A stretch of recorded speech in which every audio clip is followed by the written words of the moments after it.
Warning, we are not your attorneys. Please, don't take anything we say as legal advice. I'm Geoff. I'm Mike. And I'm Derrick. And you are listening to the Not So Grand Jury, which is still sponsored by Morwa PLLC.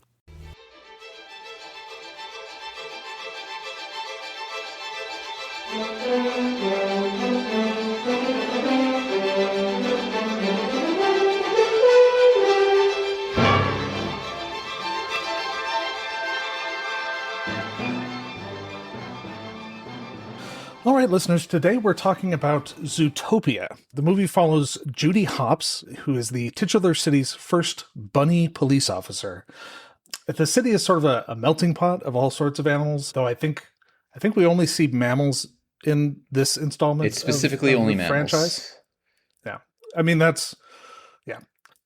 so it has numerous climates and all sorts of ways for animals of different sizes and shapes to live and work together, from shrews and lemmings to elephants and giraffes.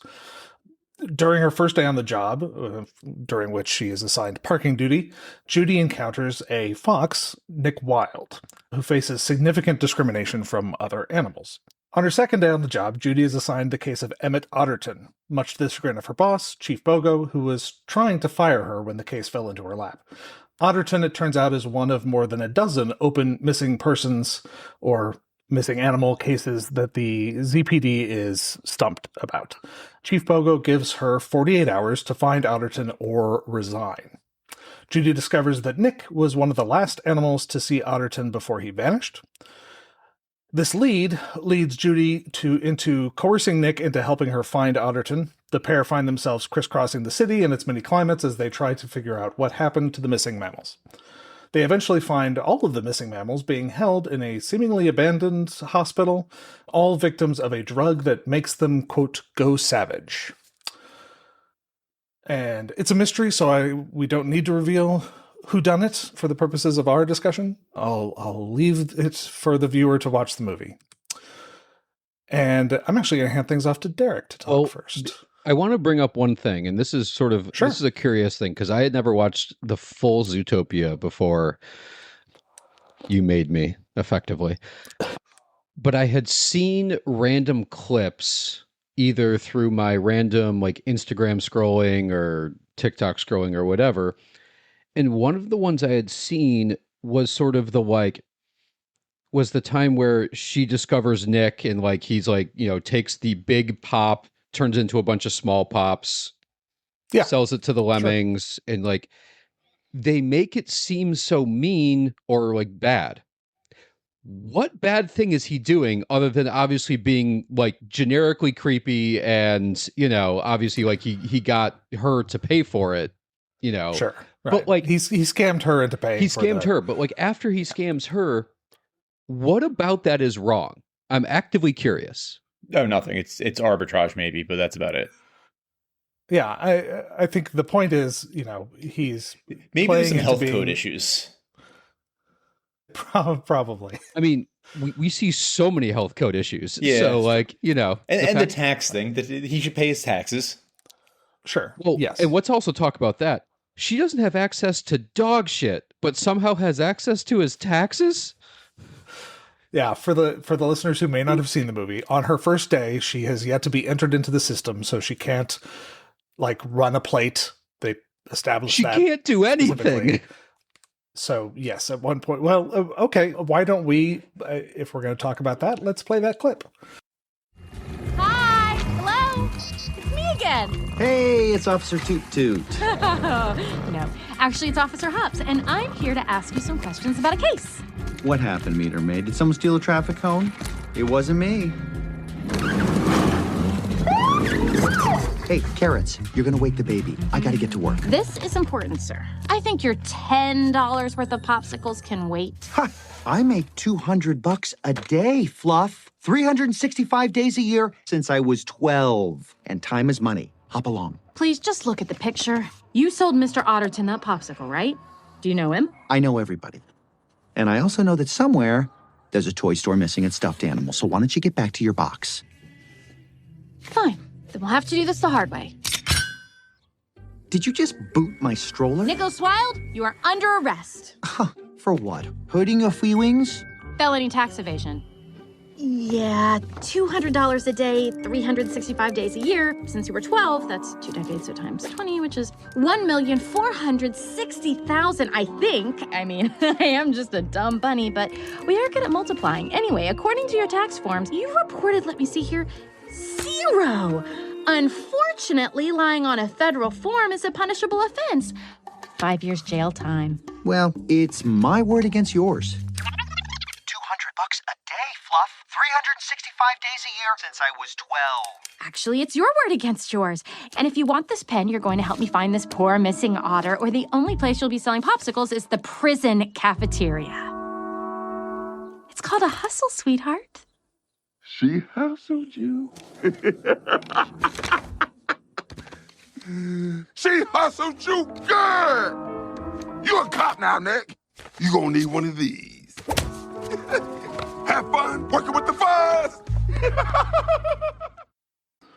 So yeah, she doesn't charge him, but this is where she coerces him into helping her. Coerce. That's an interesting word, Jeffrey. Indeed. Yeah. Let's go with coerce. I mean, there are other words I could use. Extort might be one of them, but hey, whatever. So I mean, I have a feeling this is how a lot of CIs become CIs. 100%. So like, there's a lot of CIs out there, I think, that are bad people, but very good at finding stuff or knowing other bad people that do worse things than them. And therefore it makes more sense for them to work on this side eventually. Yeah. No, fair enough. So not that we know how Zootopia is set up. Sure. I can't imagine that a bunny who has been on the job for half a second has access to tax records. So No, I wouldn't think so. now she maybe didn't actually have the records and she effectively lied and said she had the records, assuming he never filed, which is probably a strong assumption. Yeah. And fun fact, that's completely fine even in the United States. And again, I guess we're assuming for the purposes of this podcast that we're somewhere in the US of A for purposes of discussing. I was assuming it was civil law the whole time. Like just some version of civil law, like you know, because but Derrick, are you saying that police officers are allowed to lie to you? Yeah, they are. Yes, they absolutely are. Yes, they 100% are. We can get into whether that's good or not, but let's not. We have enough to talk about. Let's not get into whether that's good or not. That's sidebar. I will say, for the purposes of my conversation or the issue I'm tackling later, I presume New York, just out of convenience. I was using MPC because I couldn't figure out where I wanted to put stuff. So Sure. MPC being the model penal code. Yeah. I mean, let's be honest, like Zootopia seems to be some composite of like a New York, a San Francisco, a Vegas, a Paris. It's the big city that the country hero is going out to live in. Right. With 3+ different climates, of course, because right.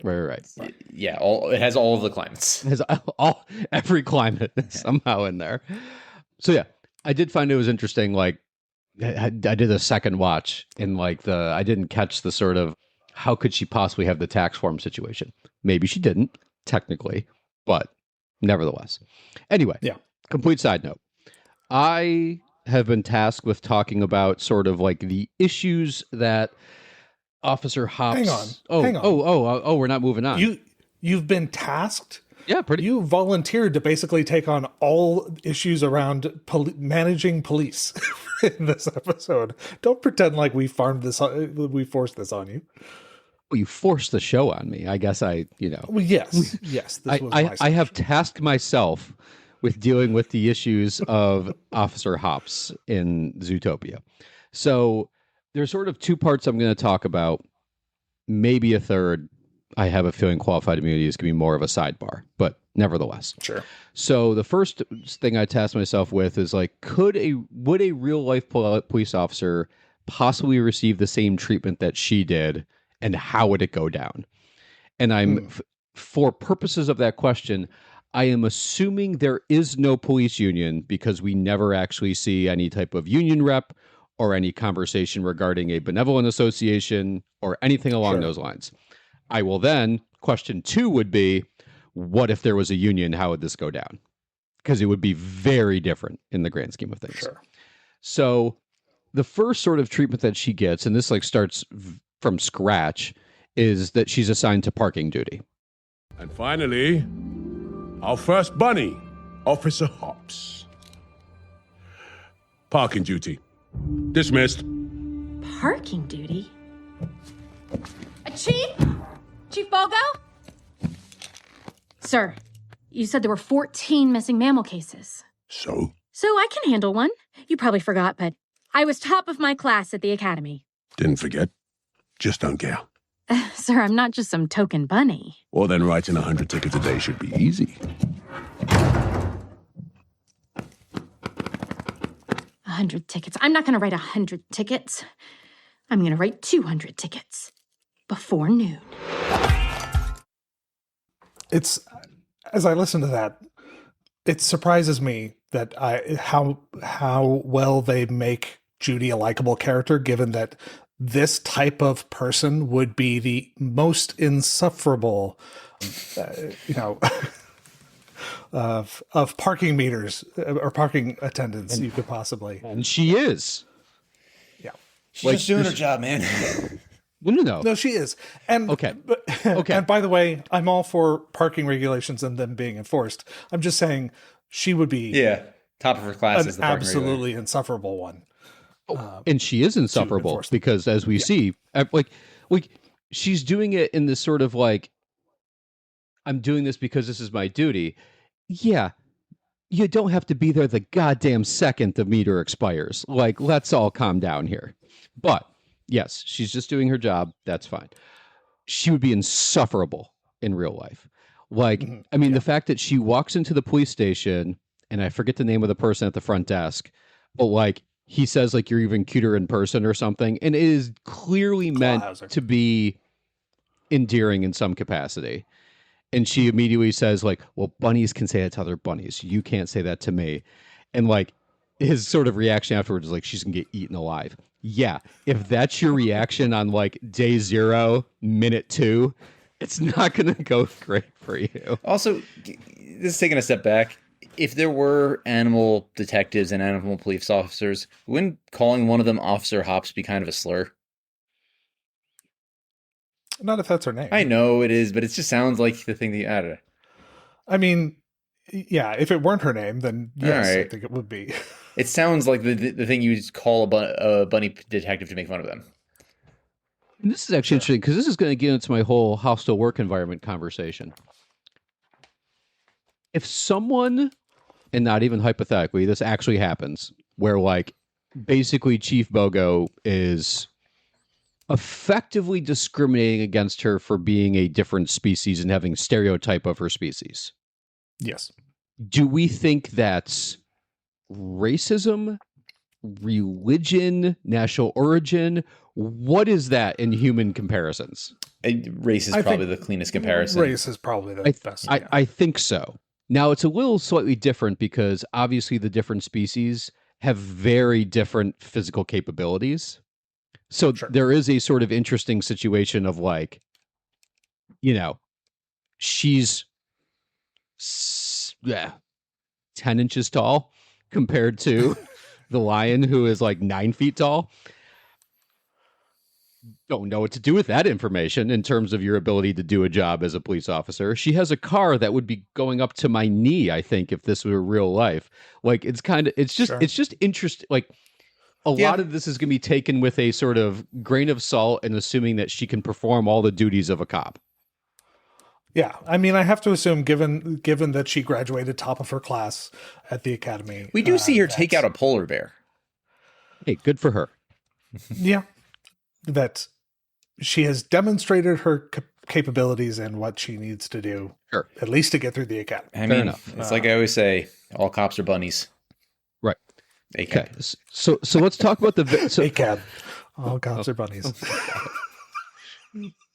Let's talk about the different things that happens to her. So first, she gets assigned to parking duty. In and of itself, I don't see anything terribly wrong with it. Police departments have pretty broad discretion assigning new officers. We all know that rookie cops are going to get the bad beats at doing first. The groundwork. Mm-hmm. Now, you can graduate, top of your class at like law school, and guess what? You're doing discovery. Mm-hmm. If you're lucky, and reporting directly to a paralegal, probably day one. Unless you were at Harvard or Yale, and there was one of these shows we were watching where like somebody like graduated top of their class and was instantly prosecuting cases. Oh, I don't know. It was in one of the movies we were watching. I don't remember which one. Are you talking about soon-to-be partner Foggy Nelson? Maybe.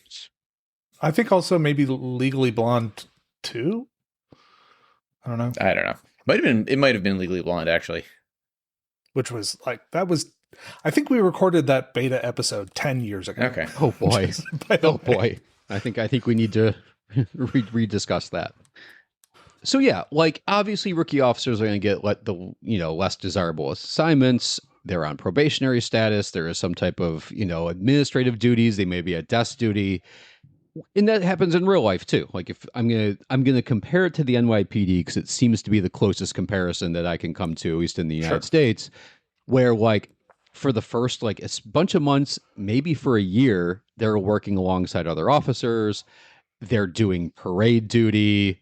God knows all the rookie officers were out there for the Knicks parade, this past week. Sure. Yeah. They're probably guarding hospitalized prisoners because that's super fun. They are not getting the best, assignments. And in fact, they're probably not even given true beats to walk until 6 months to a year in. So that part of it itself is fine. And by the way, I could certainly see a scenario in a police department where a rookie cop says, I was valedictorian, and the chief goes, I don't care. You are now an officer. I don't care how you got here. We're all officers now. And you are a rookie cop who's here day one. You are doing parking duty or parade duty or whatever it is you're doing. So I'm not terribly, I'm not shocked. You were by the that. big bunny in the small pond of the police academy. Now you're the bottom rung of a much larger entity. Congratulations. Now, there is an interesting part of the fact that part of the reason he's doing it is sort of the discrimination part, right? Where he's a bunny can't do the things.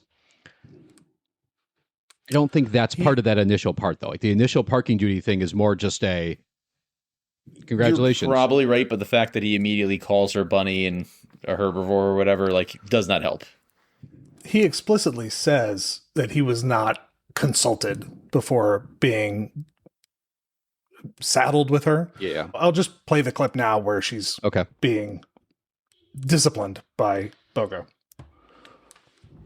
He would never just disappear. Ma'am, our detectives are very busy. Please. There's got to be somebody to find my Emmett. Mrs. Otterton. I will find him.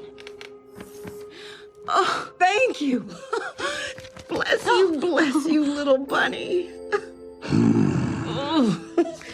Take this. Find my Emmett. Bring him home to me and my babies, please. Mrs. Otterton, please wait out here. Of course. Oh, thank you both so much. 1 second. You're fired. What? Why? Insubordination. Now, I'm going to open this door and you're going to tell that otter you're a former meter maid with delusions of grandeur who will not be taking the case. I just heard Officer Hops is taking the case. Assistant Mayor Bellwether. The Mammal Inclusion Initiative is really starting to pay off. Mayor Lionheart is just going to be so jealous. No, let's not tell the mayor just yet. And I sent it, and it is done, so I did do that. All right, well, I'd say the case is in good hands. Us little guys really need to stick together, right? Like glue. Good one, yeah. Just call me if you ever need anything, okay? You've always got a friend at City Hall, Judy. All right, bye-bye. Thank you, ma'am.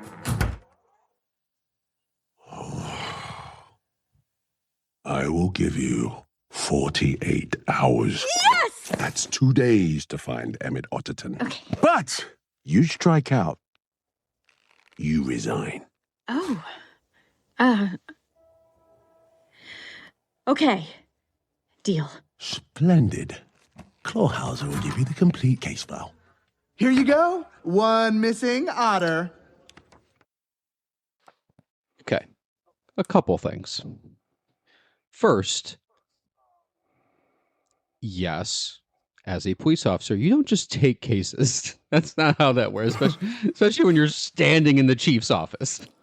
Yeah, having just been scolded for insubordination and whatnot, and you're like, I'll do it. Right. No. Now, everything that Chief Bogo says after that, except for the immediately you're fired, is honestly probably correct. Yeah, you're going to go back out there and say you're not going to take the case, because that's up to me, not up to you. Second, like, you just saw the chief say you're not taking a case. You don't get to then just jump over the chief and be like, I got this. Thank you. Point 3, the mayor does not give a flying fuck about an individual case that is happening in a police department, even under this, highly successful program. I don't think Mayor Mamdani is getting texts from the assistant mayor who is talking to the police chief about a one-off case as to whether someone's taking it. I think if there were like a serial killer going around and it was making the news, like the mayor is the one, like the mayor is the office that is small enough that they actually could reach somebody and might actually be monitoring it. So let's talk. Go for it, Geoff, and then I will comment. Okay, I'll just throw in that they make a point of mentioning that she is the first person, the first bunny on the police department because of his new mammal inclusion initiative. So she's there specifically because of his pet project, which also adds to. Okay, fair enough. I will also say, and I think we don't really get this, here.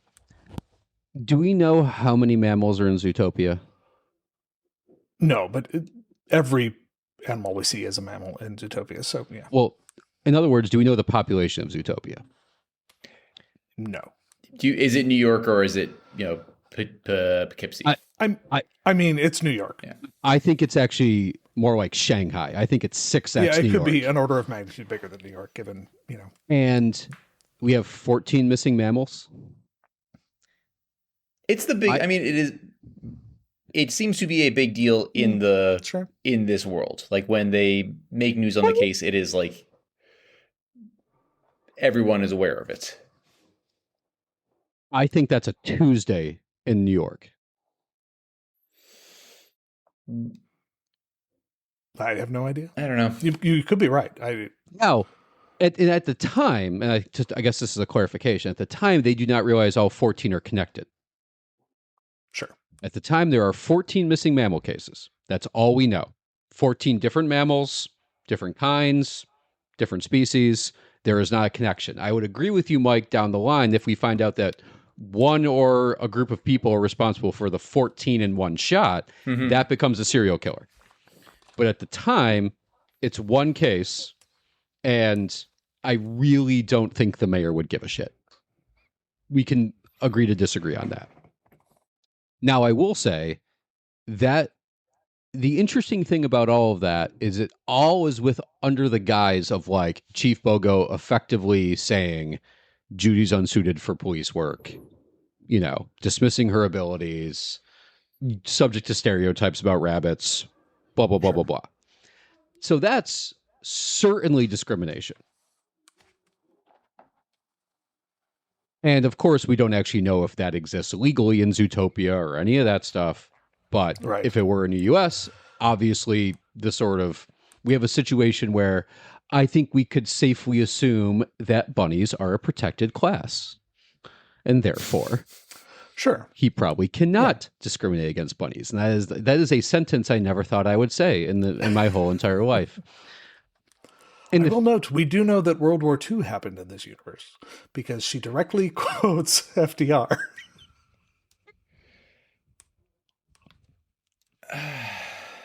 Zootopia is There's weird. so many implications there. I know. That changes a lot, by the way. Because anyway, okay, moving on. Still thinking about you. I'm trying not to. Okay, the 48-hour ultimatum she accepts it. Yep. So, I originally tasked myself, this was before I even watched the movie, you had mentioned there was a 48-hour ultimatum. And I'm like, well, that doesn't sound like something you would give a police officer. And it probably isn't. Except if you just fired them and then didn't fire them and then agreed with them. Like, the officer agrees with you that they have 48 hours to find a missing mammal. I actually don't think that's honestly as bad as I thought it was going to be. Okay. She accepts it.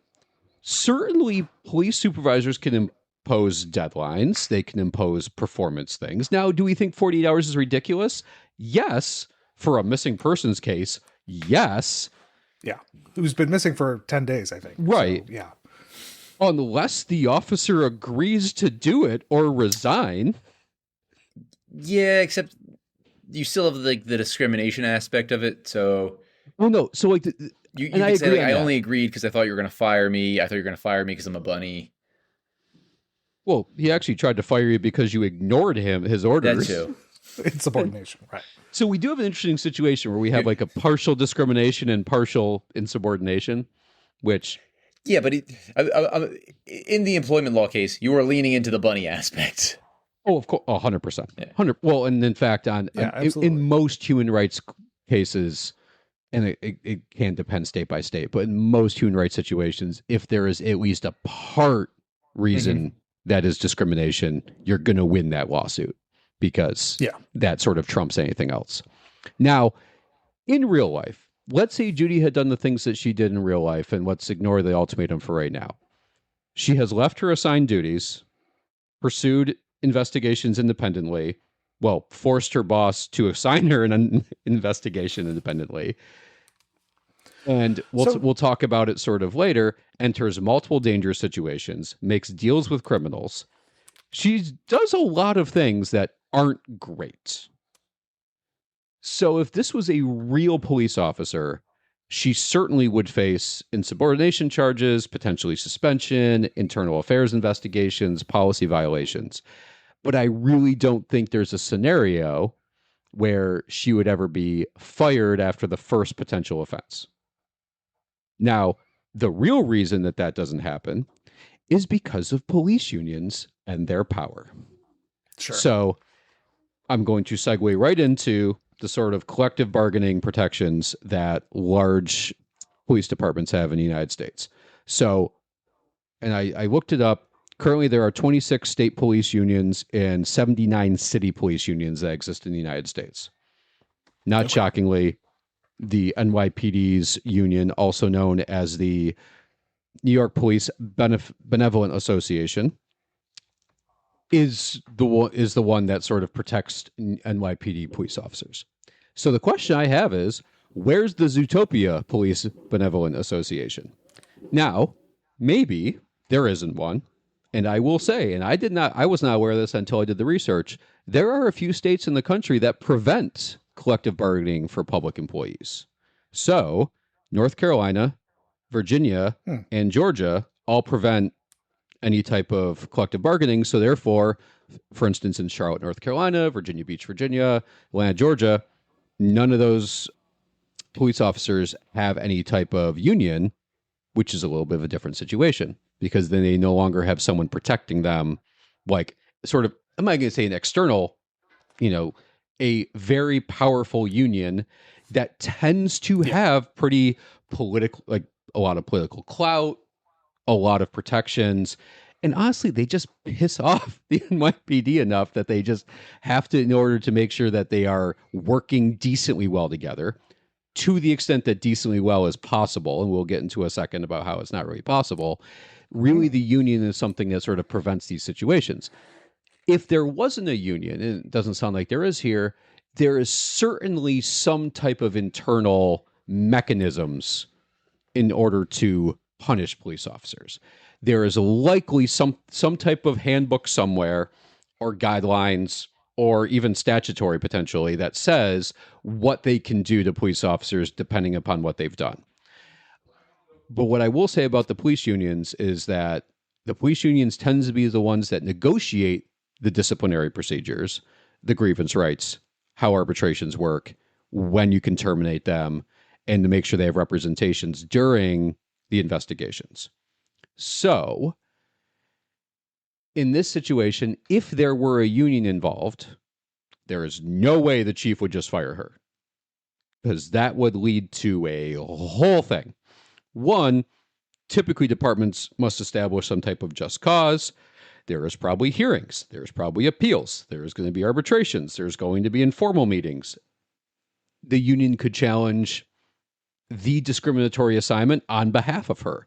They could challenge a retaliatory discipline, forced resignation, as you guys noted that, they're basically forcing her to resign if she doesn't do it.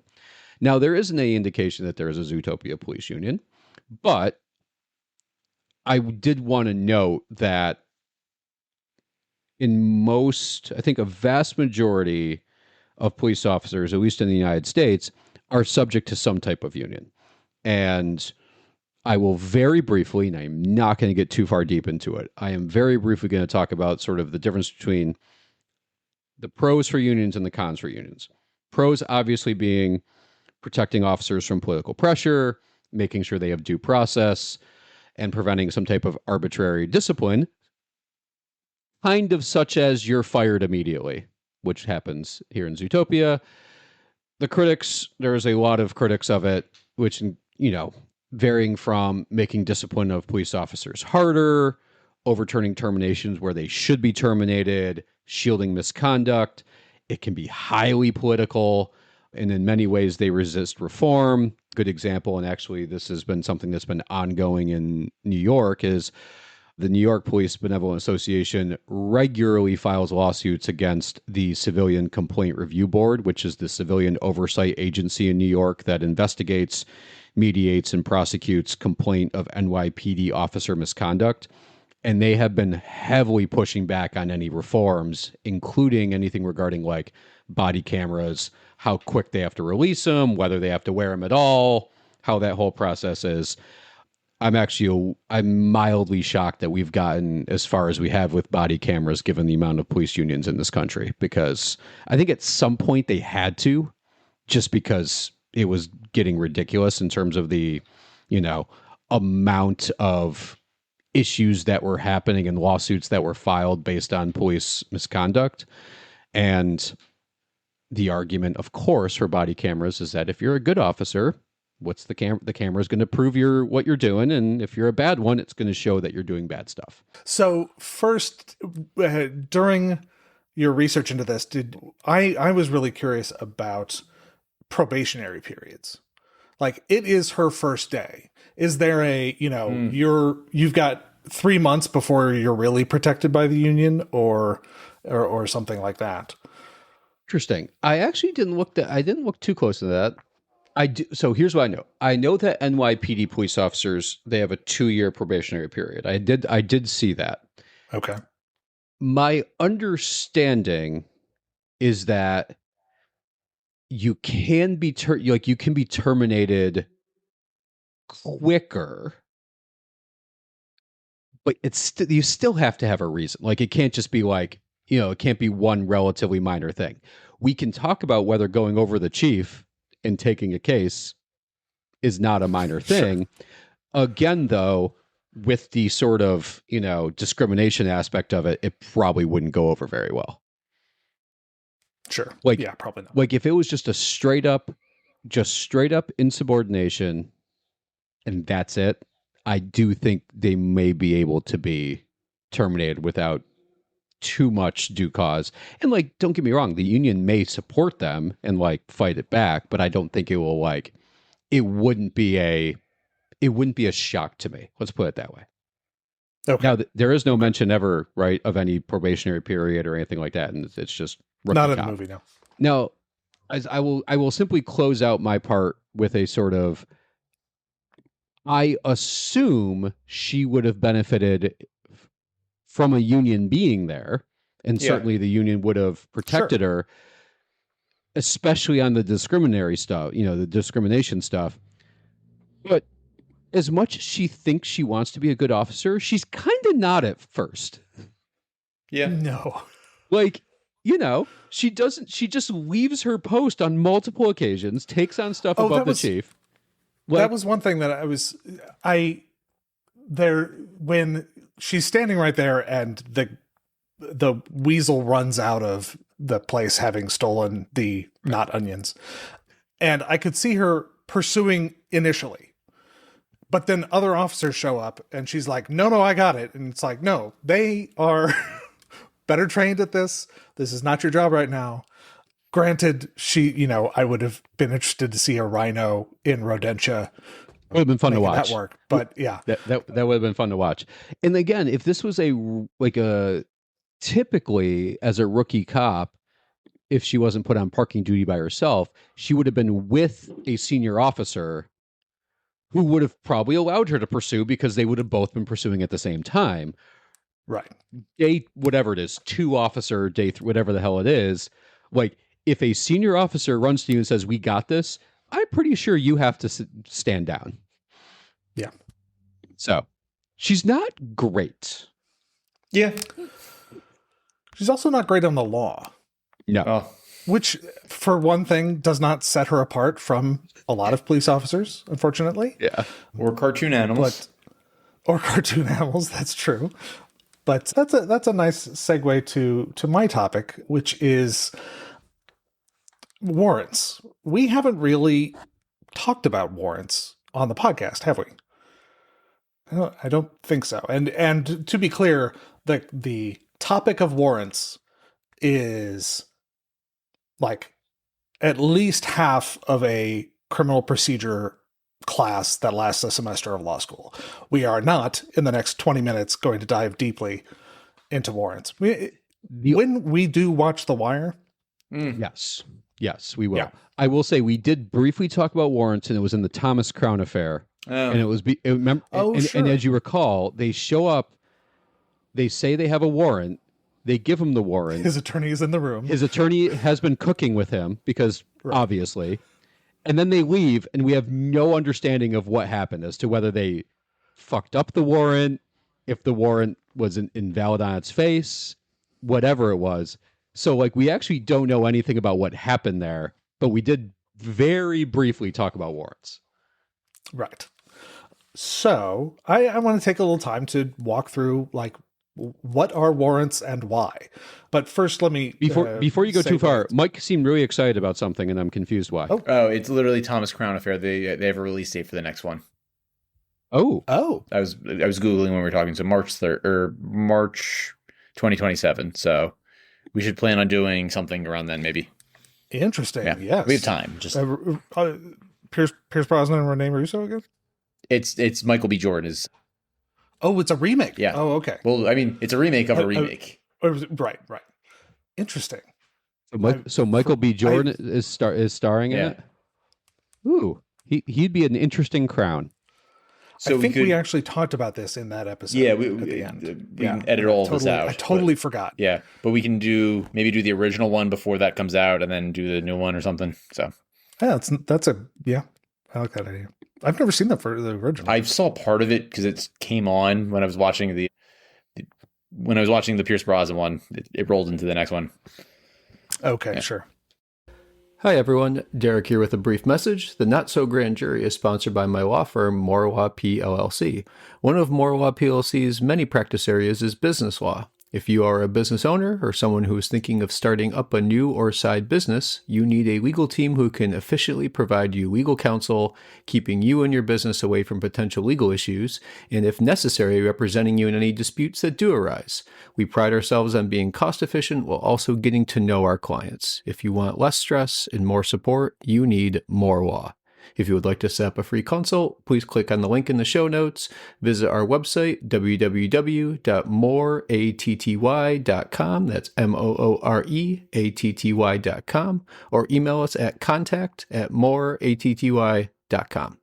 And now, back to the show. So, the reason we're talking about this is at one point during the movie,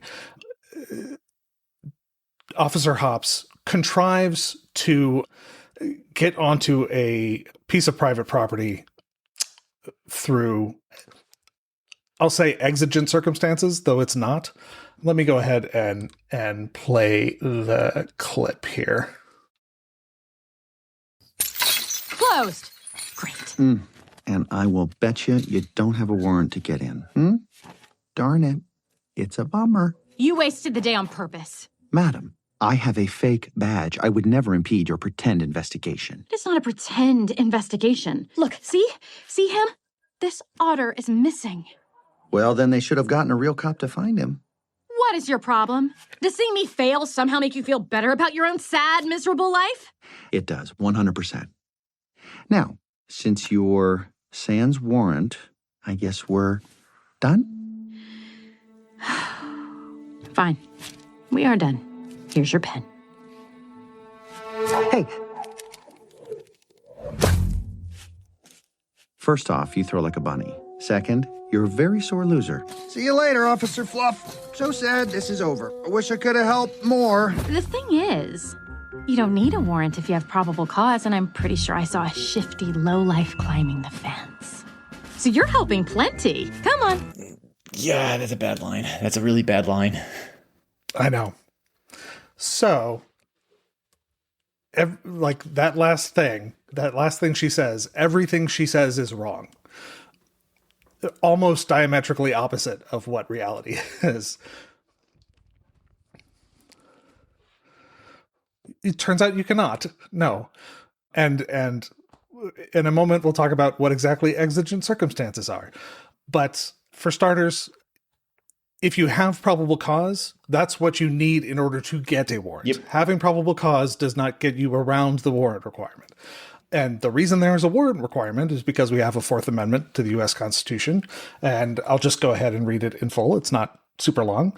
The right of the people to be secure in their persons, houses, papers, and effects against unreasonable searches and seizures shall not be violated, and no warrants shall issue but upon probable cause, supported by oath or affirmation, and particularly describing the place to be searched and the persons or things to be seized. That is why police have to go get a warrant before they search your house, your car, any private business. So, what you have to do to get a warrant is show that you have probable cause. And interestingly, I did a little bit of, it's been a while since I'm not a criminal attorney. None of us are. We say that a lot. It's been a while since I've had to dig into probable cause and whatnot. But probable cause is essentially you have a reasonable suspicion that you will find evidence of a particular crime in a particular place. And you can articulate why you have that reasonable suspicion. You tell a judge through a signed affidavit by a police officer usually, and the judge issues a warrant. And that allows you to go on the property.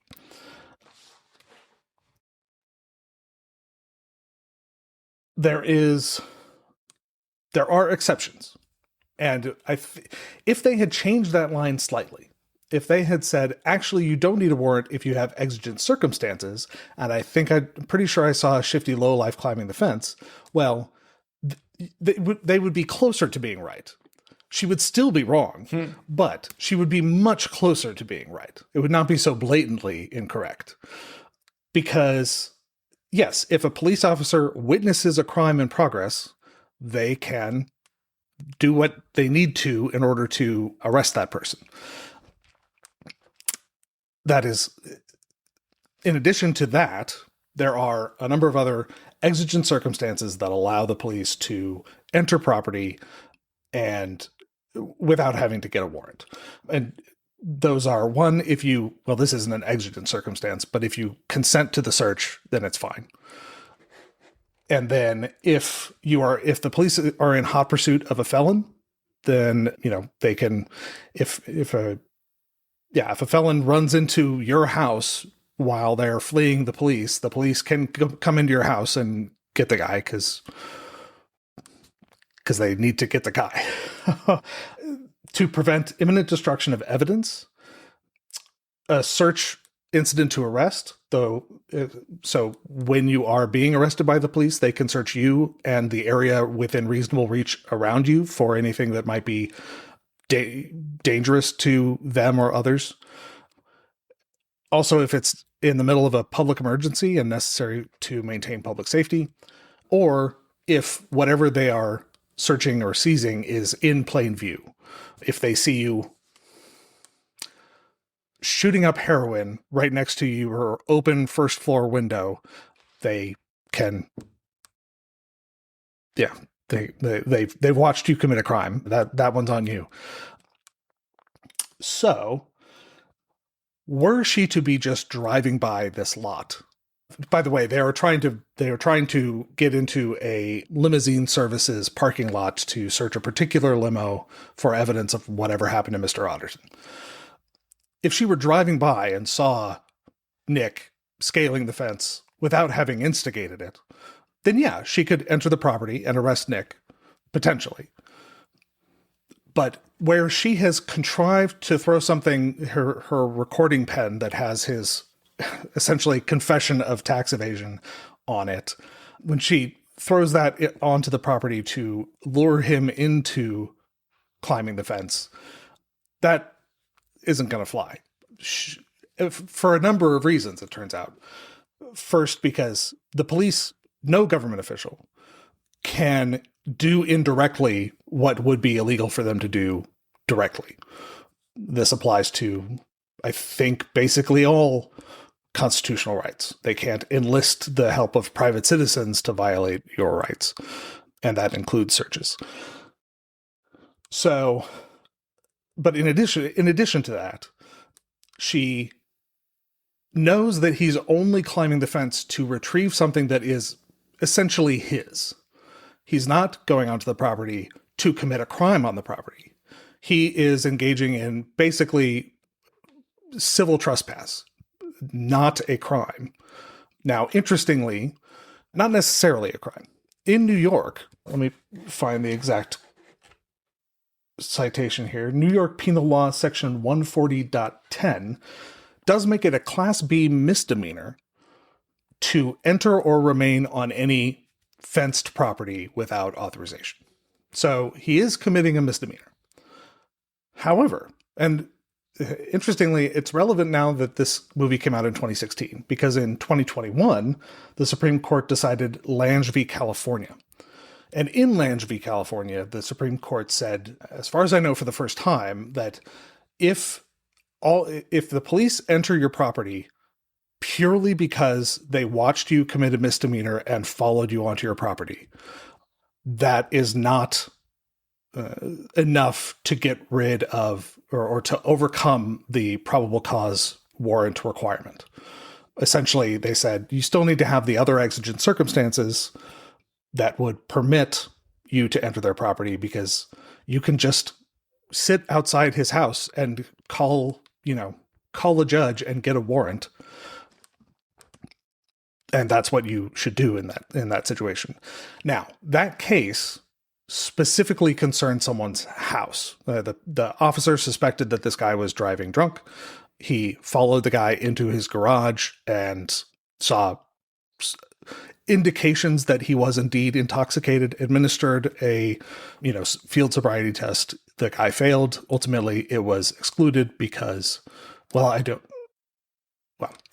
ultimately they said that the police officer was improperly on the guy's property because it was only a misdemeanor. Oh, so that case concerned specifically a house. It's unclear, it's left open by the Supreme Court whether or not on the property of a private business is the same, because people have a much stronger expectation of privacy in their home than on commercial property. So it's unclear whether, even if she had witnessed him, even if it was okay that she contrived to get him to go onto the property, that would still have been a justification, because it is only, under New York law, a misdemeanor. Yeah. So that's going on to the property. Now, I was thinking through this, and it's basically a law school exam question, because if I don't point out that None of what I've just described allows her to search the inside of a limousine that had nothing to do with him climbing the fence. That would only have been justification for her going onto the property to arrest Nick and search him and anything like reasonably within reach, which is not this limousine. So she had no justification at all for searching the limo. It's important just to like hammer in why we have warrant rules. This is a case where like they break the rule because they think they're doing the right thing. They're wrong. Right. Like it works out because the mob boss, they find the limo is owned by a mob boss. The mob boss eventually helps them for whatever reasons. But it's like, right. Otherwise it's just like, oh, we think this is connected to the case. We're going to search the property illegally. We were wrong. We violated somebody's rights and we were wrong. Yeah. Which, I mean, happens all the time. Yeah. There have been a number of high profile cases where like they get the address on the warrant wrong. But at least that's an honest have mistake. the address right and they show up at a different place. Yeah. It's kind of unfortunate because when police do a search, they are not careful. Yeah. They are fairly destructive when they execute a search warrant. Unfortunately, the Federal Tort Claims Act precludes you from recovering the costs of, the damage they do to your property because specifically it's during the course of a law enforcement activity. Yeah. And her failure to understand the Fourth Amendment goes a fair amount further than this. And this is the worst instance of it, but they also go into this hospital at one point because they think that one of the missing mammals is in there. It's unclear whether this hospital is publicly owned or privately owned, but they would, if it was privately owned, need a warrant to go into the hospital, and specifically because the hospital is not open to the public. Also, her booting his stroller. Awesome. It is a seizure of his stroller, and she doesn't have a warrant for that, and there are no exigent circumstances supporting the seizure of that stroller. As I was thinking through what other Fourth Amendment violations happen, it occurred to me that you could maybe make a case for civil forfeiture of the stroller as part of his criminal activity because it is related to the activity that he earns money but doesn't pay taxes on. But you'd still need to get a warrant to seize the property. And the last thing I want to note, at one point, Nick makes a bit of a breakthrough because he realizes that there are traffic cameras everywhere. And 2? If the world's only gonna see a fox as shifty and untrustworthy, there's no point in trying to be anything else. Nick, you are so much more than that. Boy, look at that traffic down there. How about we go out to Chuck in Traffic Central? Chuck, how are the things looking on the jam cams? Nick, I'm glad you told me. The jam cams. Seriously, it's okay. No. There are traffic cameras everywhere, all over the canopy. Whatever happened to that Jaguar? The traffic cams would have caught it. Bingo. Ha-ha! So there's been some controversy, not around necessarily traffic cameras, but around license plate readers and telephone GPS data, because there is a question of, do you have an expectation of privacy in your day-to-day activities? It used to be that if you wanted to track somebody for an extended period of time, the police would have to task an officer with following you everywhere, when you are in public. They couldn't track you while you were in your house or anywhere else where you have an expectation of privacy or where they are excluded. When they can track your phone, or when you have traffic cameras and license plate readers that allow you to aggregate someone's data to such an extent that you can basically monitor everything that they are doing throughout their day, the courts have decided that that's a step too far. And unfortunately, I didn't write down the name of the case. I will drop the name of the case. You'll hear my voice with different sound quality right now. The case I was referring to there is United States v. Jones. Interestingly, in the week and a half or so since we recorded that episode and when it's dropping now, the Supreme Court also decided Chattree v. United States, which took another step in this sort of line of reasoning in that buying your cell phone tracking data from Google or your cell phone service provider is also a search. So that requires, a warrant as well. So that case said that I love this.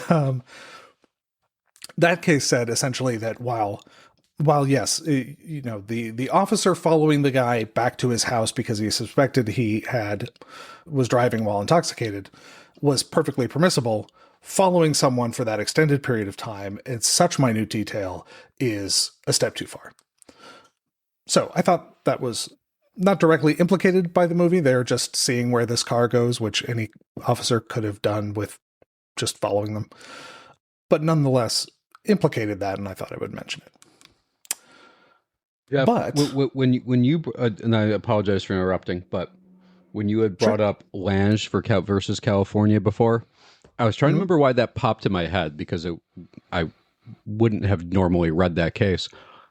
It was one of the cases, though, and this might be something we cut or move somewhere else. It's one of the fun cases where the court appoints an amicus to argue something because both parties agreed. Oh. So that was one of those situations where California basically gave up on its interpretation by the time it got to the Supreme Court. And so I forget if Kagan wrote that decision or who wrote the decision, but one of Kagan's clerks, Amanda Rice, was asked to brief the side that California had argued back in the lower courts. And I was actually looking it up because I remember why I looked up Lange, because almost once a term that happens. And I did not realize that happens that often in front of the Supreme Court. Although it makes some sense that by the time they get to the Supreme Court, they have to they have to go further down into the issues. And at some point they're like, this doesn't make sense anymore. Or it's been 3 years, something's changed. Or change of administration in one of the states or something. Yeah. Right. That's interesting. I hadn't realized it was that common either. Yeah, so it is a Kagan decision, by the way. You're right. Okay, so in some ways that makes sense because I think whoever they probably assign it to, they probably ask one of their clerks to handle it. Maybe I don't know if that's just lucky or how that works, but I just found it interesting because I remember reading that decision and they keep referring to what the amicus is arguing. I'm like, why are they talking about what the amicus is arguing? And then I find out no plaintiff anymore or whatever. Yeah. Both parties are essentially on the same side, maybe arguing slightly nuanced parts, but they both agreed that the lower court decision was wrong, and poor Amanda had to come in to support the side that neither party wanted to take. And I just want to know for the reader that actually happens pretty regularly. I don't feel bad for her having to take on that duty. She probably volunteered.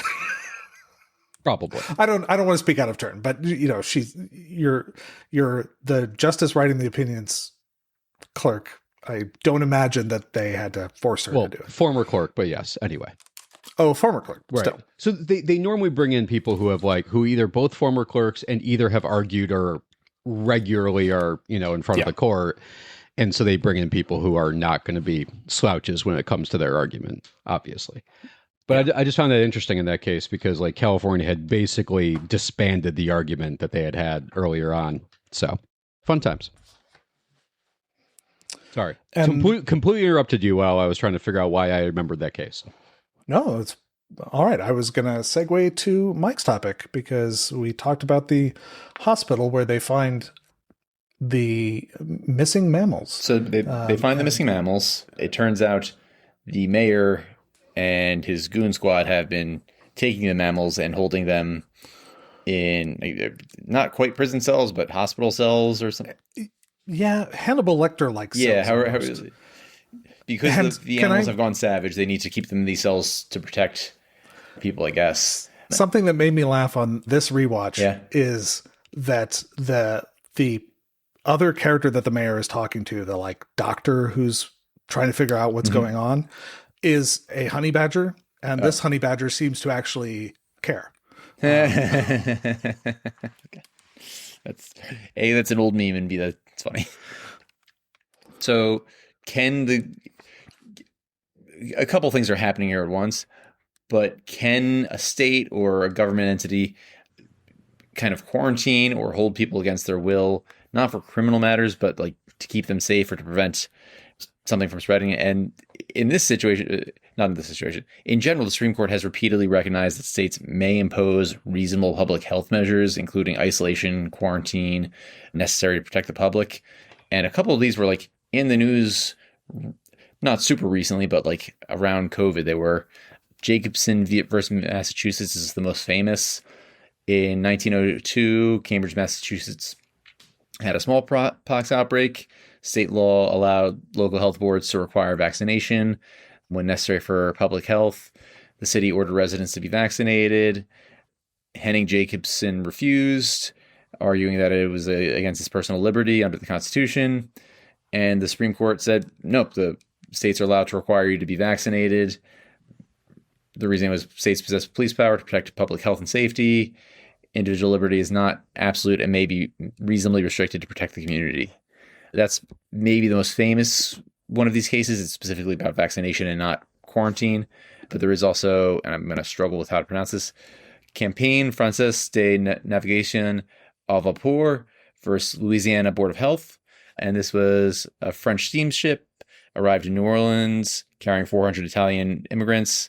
The passengers were inspected and found to be healthy and free of infection. This was during a yellow fever outbreak, and the Louisiana Board of Health adopted a resolution preventing groups of immigrants and others from entering quarantine areas, and the immigrants were not allowed to land in New Orleans and were ultimately taken elsewhere. And again, similarly, the Supreme Court upheld the regulation. Stating a state may use its power to impose reasonable quarantine measures to prevent the spread of contagious disease. This is a little bit of a weird case, but also it's like the first time that the Supreme Court upheld a quarantine. That's what this, at this point of the story, they're aware that this is spreading among predators. It seems like this would kind of be a quarantine situation.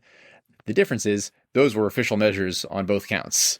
This does not appear to be an official measure. This appears to be the mayor and his goon squad kidnapping people. So this is not an above board operation. Yeah. So at the very least, it's like ultra virus. So it's outside the elements of the law.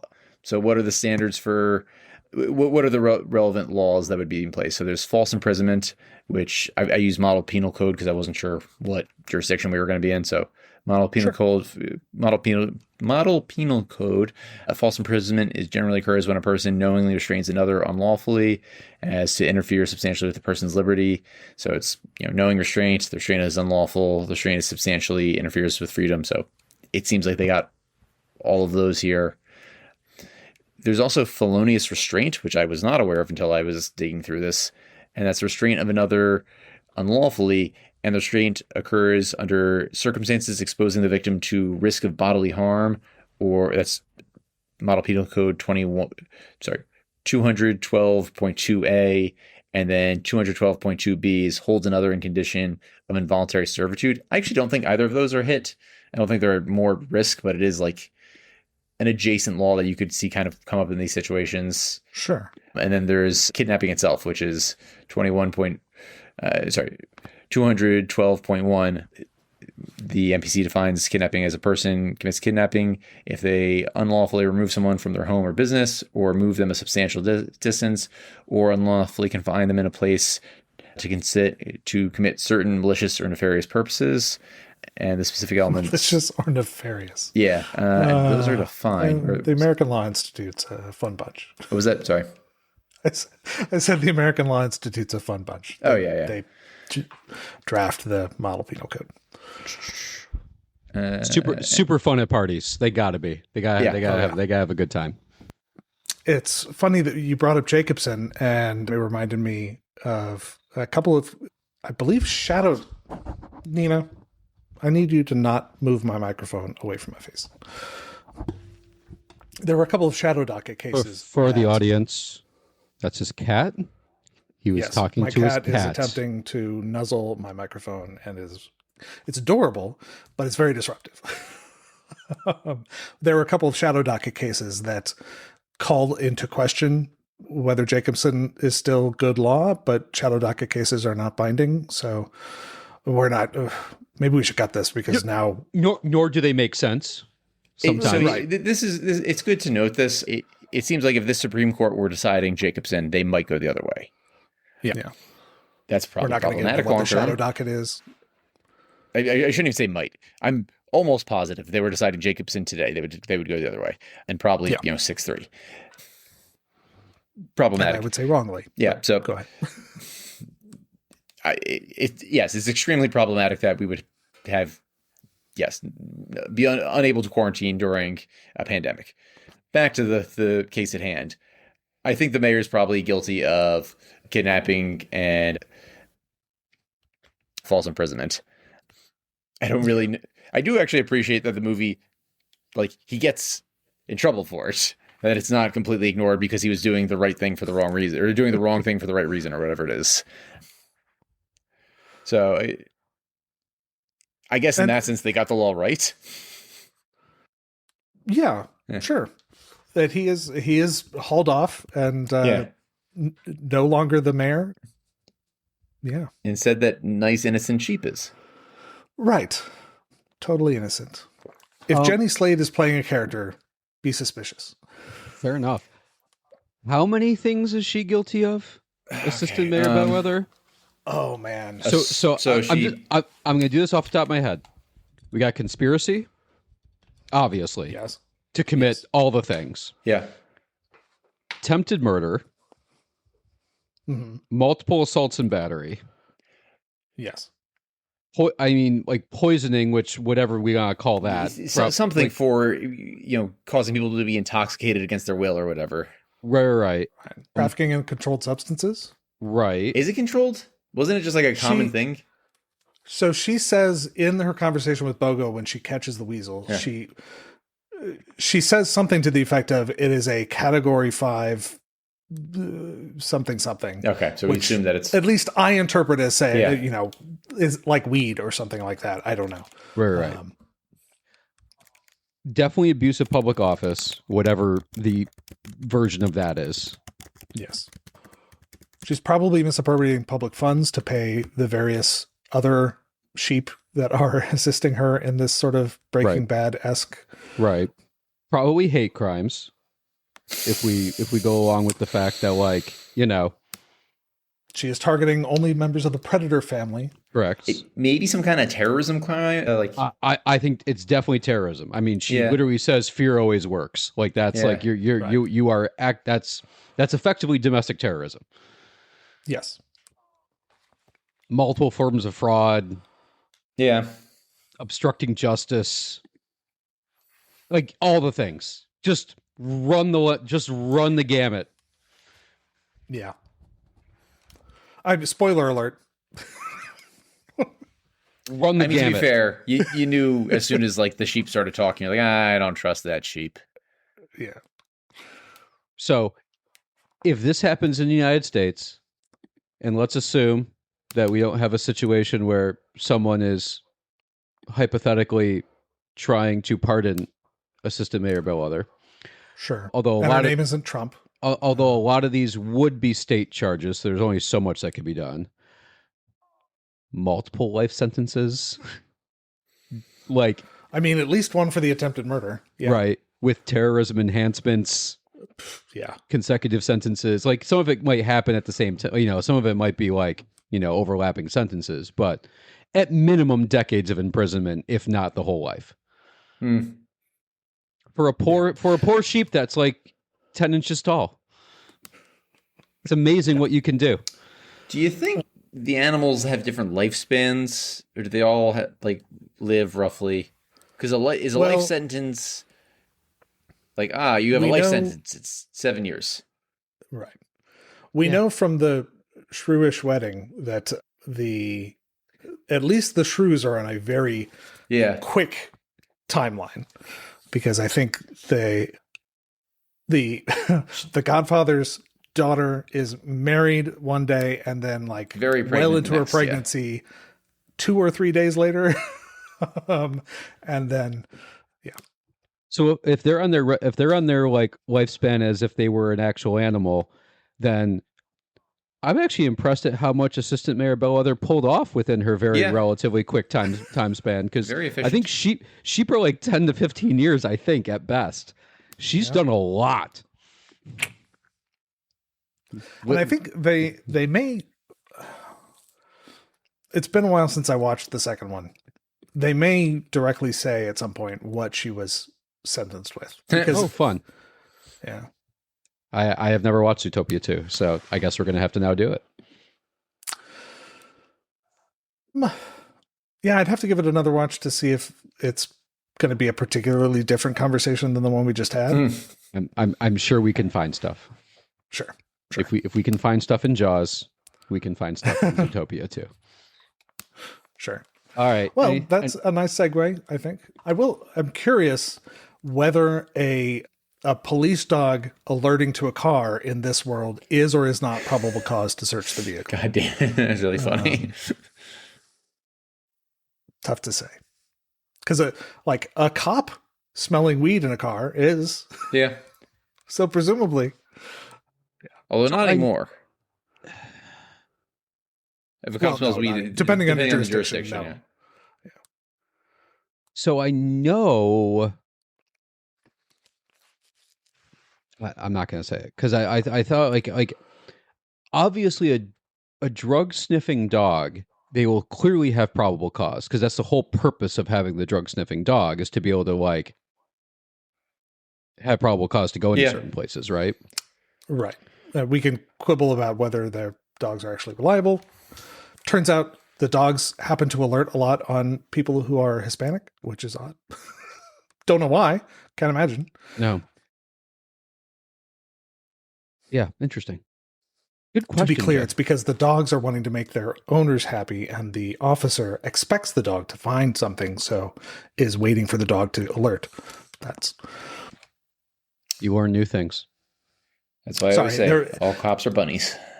The behind the Bastards episode for this past week, was kind of all about poor science in detecting substances. Anything else, gentlemen? No, I think we're into reviews. All right. It was my selection, so I'll go last. All right. I Mike, can go. You went most recently. Go ahead. Sure. I liked the movie. The movie was fun. It was cute. I'd never seen it before. Most of the kind of Disney, Pixar stuff's always, pretty enjoyable. So I like the movie. The Law, it was pretty bad. It wasn't the worst thing we've seen, but it was pretty bad. So thumbs up for the movie, thumbs down for The Law. Derrick? So I'll tell you, I enjoyed watching it as well. I will say, so I was watching it with my wife. We both noted at different times that it is surprisingly intense and scary for kids. I know it's PG, but there's some dark themes in there. And I know some of it's we know that Disney, Pixar, all of them throw stuff in for the adults because obviously they know that we're going to be watching and you can sit there and find all the Easter eggs in the, various movies. But there's some pretty intense jump scares with feral animals and some pretty intense dark themes. I was just surprised that there's that much in a movie like this that's generically made for kids. Nevertheless, I thoroughly enjoyed it, so I had a good time with it. And yeah, The Law sucks. Of course, we're shocked. We're shocked that Animated Pick did not get The Law right. Right. What's the most accurate cartoon movie? Animated movie. What is My Cousin Vinny? This is our first animated movie, right? I can't think of any others. Yeah. Okay. The most accurate. If anyone has suggestions, let us know. Yeah. What? There's an anime that is about a lawyer. I'm sure it gets Japanese law wrong. But Harvey Birdman, Attorney at Law. There you go. Maybe BoJack Horseman. Is there legal stuff in BoJack Horseman? Probably, yeah. It's been years since I watched it. Because I could see them doing some nitty gritty, like getting a little deep into legal things in an episode, much like King of the Hill does, or something like that. Oh yeah, we did King of the Hill a billion times. That was right, but not a movie, not an anime movie. Yeah, but yeah. Okay. For my part, I mean, this is my suggestion because I enjoy this movie, despite how badly they get the law wrong. I really like this movie. I think the voice cast is great, and it's fun. Like, it is an interesting mystery, setting aside that it is a kids movie. Mm-hmm. Yeah. I could see this. You could make a Departed-esque movie about this, going on during COVID or something like that, or some similar pandemic. Yeah. Yeah. So we are unanimously split. Yes on the movie, no on the law. All right. Well, listeners, thank you very much for tuning in for our conversation on Zootopia, and we'll see you in a couple of weeks. Bye.